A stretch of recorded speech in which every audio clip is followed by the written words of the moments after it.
이게 자동차 운전하고 가시다 보면 도로가 이렇게 쭉 있고 옆에 갓길이 있잖아요. 네, 그래서 갓길로 누가 막 얌체처럼 막 이렇게 껴들려고 막 운전을 하면 어떤 분들은 그게 이제 탐탁치가 않으니까 뒤에서 차가 쭉 막 와요. 그러면 어떻게 하죠? 앞에 있으면 못 지나가게 갓길로 살을 슬쩍 이렇게 슬쩍 대요. 막 빵빵하고 막 난리를 치겠죠? 앞에 길 막은 사람은 어떤 모습을 취할까요? 오늘 루카복음 내용을 보면 이 안식일에 병을 치유해 주시는 복음의 내용이 나오고 있는데, 안식일에는 병을 치유해 주면 될까요, 안 될까요? 될까요, 안 될까요? 율법에 의하면 안 되는 거죠. 왜냐하면 안식일에는 다른 어떤 뭐 변화를 일으키거나 아니면 뭐 생산적인 일을 하거나 하는 어떤 무언가의 행동들을 하면 안 되는 날. 그럼 무엇을 해야 되는 날이냐? 오로지 아무것도 하지 않고 하느님을 찬양하는 날. 그러한 인식이 있었습니다. 그런데 실제로 사람들이 안식일을 잘 지켰느냐? 잘 지켰을까요? 쉽게 생각을 해보면 돼요. 여러분들 금육 잘 지키세요? 난 너무 잘 지킨다. 왜 우리 교회법에 금육을 잘 지켜야 된다고 하는데 안 지키시죠? 왜 안 지키세요? 이게 지금 복음으로 표현한다면 아주 단죄를 받아야 되는 상황인데, 당시의 사람들도 이렇게 금육을 지키느냐 지키지 않느냐처럼 안식일법을 굉장히 이제 이용한다 혹은 뭐 편법을 쓰면서 자기들이 취해야 될 것들은 취하면서 살고 있었던 거예요. 뭐 가령 오늘 여기 복음에도 보면 안식일에 자기 소나 나귀를 구유에서 풀어서 물을 먹이러 끌고 간다 라고 표현을 했는데, 나귀든 나귀든 소든 물가로 데리고 가는 것까지는 허용이 돼요. 왜냐하면 내가 억지로 뭔가를 하는 것이 아니라 그냥 이렇게 들고 있으면 지가 가는 거잖아요. 근데 그 가고 나서 내가 억지로 나귀한테 자 물 먹어 하면서 막 머리를 이렇게 쥐어받고 물 먹이게 하고 이러면 문제가 되는 거죠. 왜냐하면 내가 의지를 가지고 뭔가 변화를 일으키려고 하는 거니까. 근데 나는 그냥 아무 생각 없이 물가로 갔는데 소가 목말라서 지가 물 먹는 걸 내가 어떻게 해? 라고 논리를 펼치면서 안식일에도 자기들의 어떤 가축들이나 무언가에게 물을 먹이고 또 뭐 변화를 일으키는 것을 어느 정도 암묵적으로 허용하고 있었던 거예요. 그런데 예수님께서도 그러한 사실을 다 잘 알고 계시니 안식일에 병든 사람을 마주했을 때 이제 병든 사람을 치유를 해주시죠. 치유를 해주고 나서 회당장이 이제 발끈하잖아요. 안식일에 어떻게 치유를 해줄 수가 있습니까?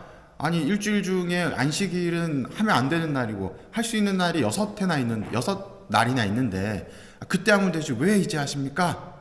라고 이야기를 했더니 예수님께서 가지고 계셨던 마음은 아마 이런 마음이 아니셨을까 싶어요.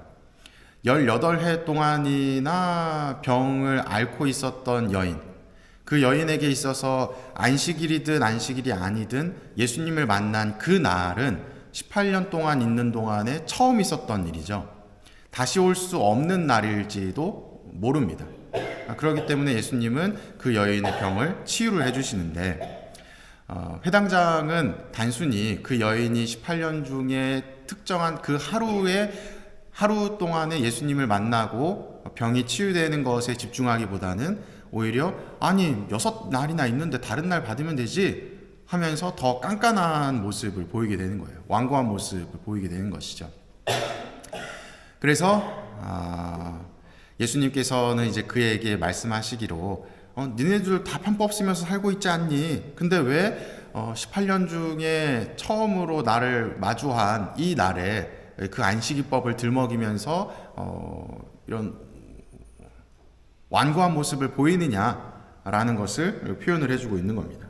우리가 이 규정을 지키는 것, 율법을 지키느냐 지키지 않느냐의 포인트를 가지는 것이 아니라 그 안에 담겨져 있는 것을 이제 받아들일 수 있어야 된다라고 하는 것인데, 안식일법은 또 사실은 이 주님을 위한 날이기는 하지만 주님을 위해서 아무것도 하지 않는 것이 아니라 주님께서 원하시는 것을 하는 날이라는 의미로 받아들인다면 주님께서는 안식일에 무엇을 원할까?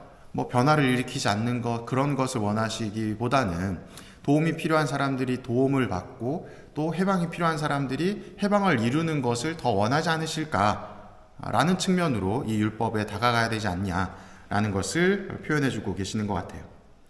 그래서 적당한 예를 또 혼자 고민을 해보다가 예전에 짧게 영상 하나 봤던 게 딱 떠올랐는데, 이게 자동차 운전하고 가시다 보면 도로가 이렇게 쭉 있고 옆에 갓길이 있잖아요.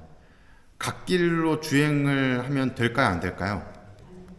네, 그래서 갓길로 누가 막 얌체처럼 막 이렇게 껴들려고 막 운전을 하면 어떤 분들은 그게 이제 탐탁지가 않으니까 뒤에서 차가 쭉 막 와요.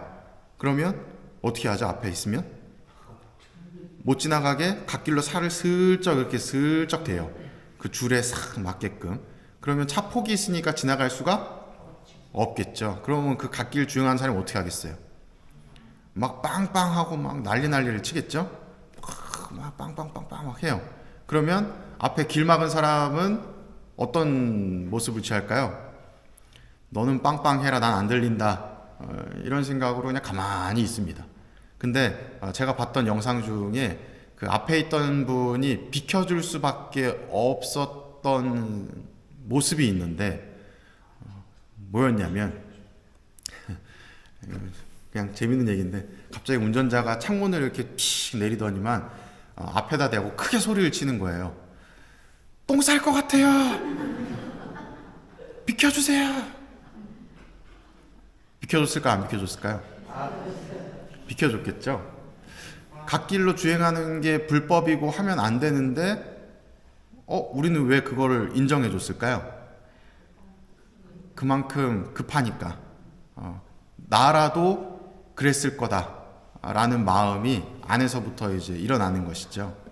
아마도 예수님께서도 이 안식일법에서 우리에게 요구하시고자 하는 것이 이런 부분이지 않을까 싶습니다. 갓길 운전 절대 하면 안 돼! 라고 이 회당장이 이야기하는 모습과 반대로, 야, 제가 얼마나 급했으면 저랬겠니? 라는 마음으로 접근하는 것이 예수님의 마음이 아닐까. 우리도 때로는 어떤 걸 뭐 지키느냐 지키지 않느냐에 너무나도 이렇게 집중하면서 살아가는 모습들이 있을 수 있어요. 신앙생활을 하면서 아유, 저렇게 하면 안 되지, 이게 정통이지, 이게 맞지 하면서 마치 누군가를 재단하는 모습들. 하지만 우리는 가만히 살펴보면 또 어떤 사람들은 어쩔 수 없이 그럴 수밖에 없을 법한 이유 때문에 그렇게 행동하고 말하는 경우들이 있다는 것을 알게 됩니다.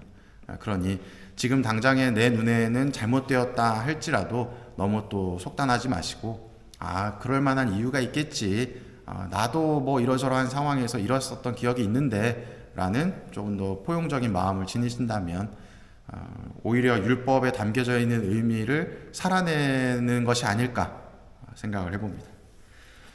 사랑합니다.